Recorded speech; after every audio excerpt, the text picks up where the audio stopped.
Zəbur. 114-cü məzmur.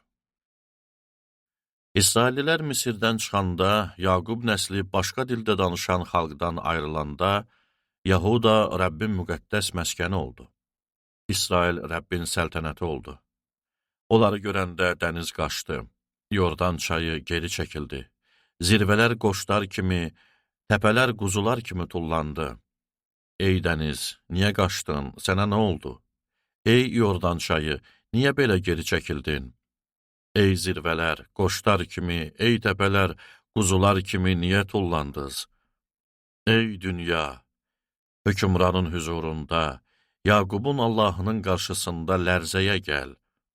Qayanı gölməçəyə döndərən, çaxmaq daşını çeşməyə çevirən odur.